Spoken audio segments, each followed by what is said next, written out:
The sum of the terms of an arithmetic sequence is called arithmetic series. There are several methods used to find the sum of the terms. It is up to you to choose which method is the easiest for you to use in solving problems involving arithmetic series.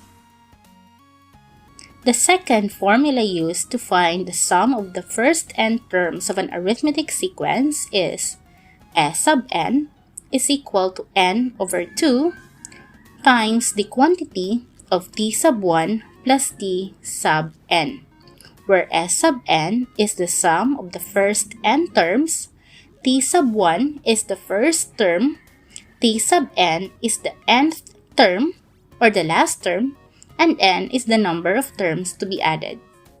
Okay, so the second formula that is used to find the sum of the first n terms is S sub n equals n over 2 plus the quantity of t sub 1 plus t sub n.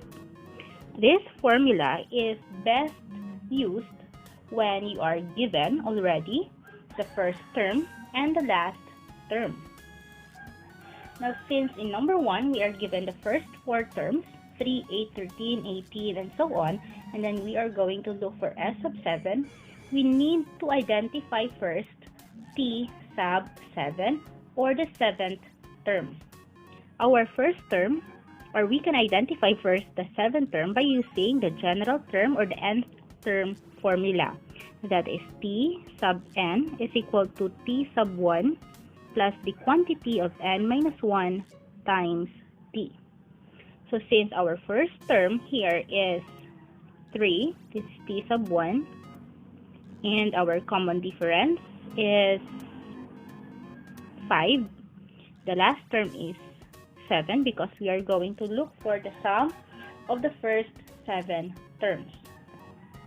So we have now t sub 7 is equal to 3 plus 7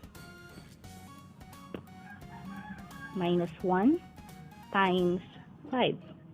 T sub 7 is equal to 3 plus 7 minus 1 is 6 times 5.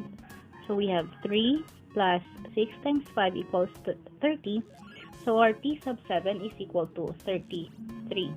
We have already discussed this in our previous example in finding the nth term of an arithmetic sequence. So our t sub 7 is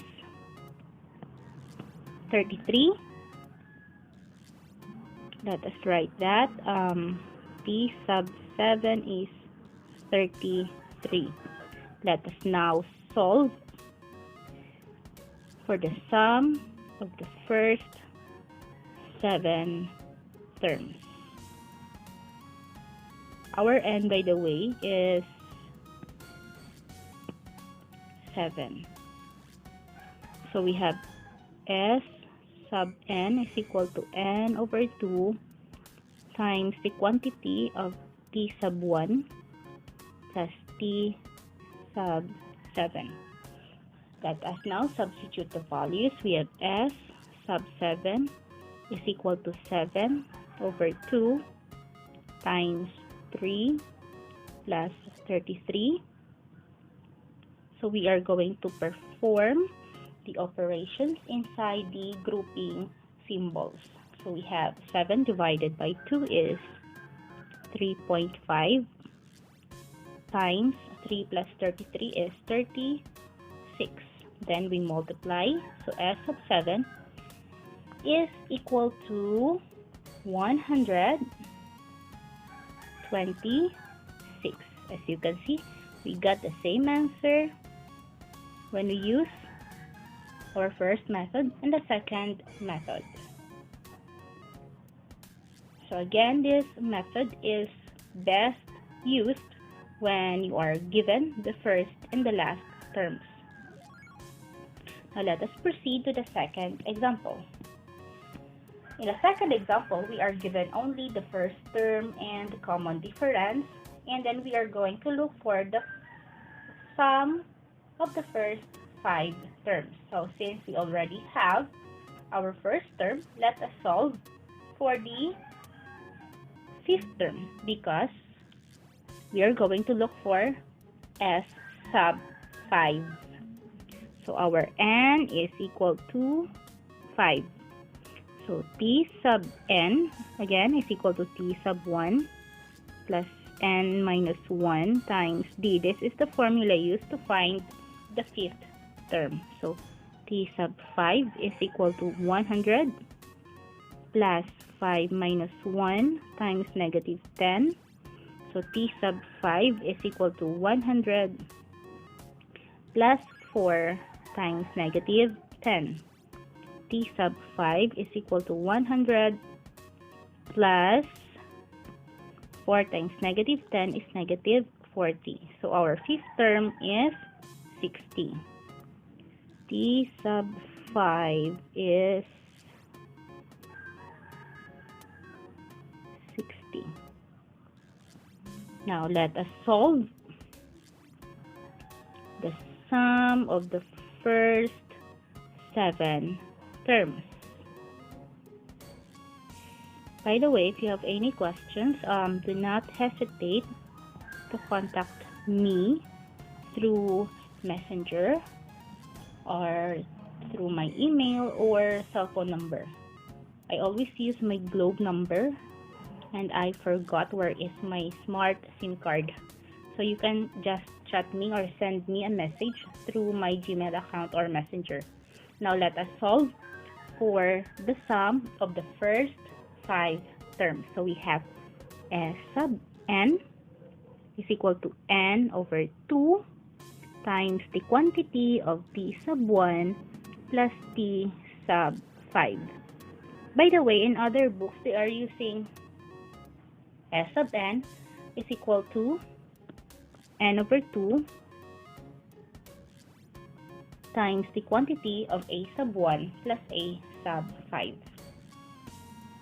But they are just the same with t. So let us substitute the given value. So n is 5. So we have S sub 5 is equal to 5 over 2 times the quantity of 100 plus 60. S sub 5 is equal to 2.5. 5 divided by 2 is 2.5 times 100 plus 60 is 160. So S sub 5 now is equal to, what is 2.5 times 160. Use your calculator. Yes, what is it? We have, okay, 400.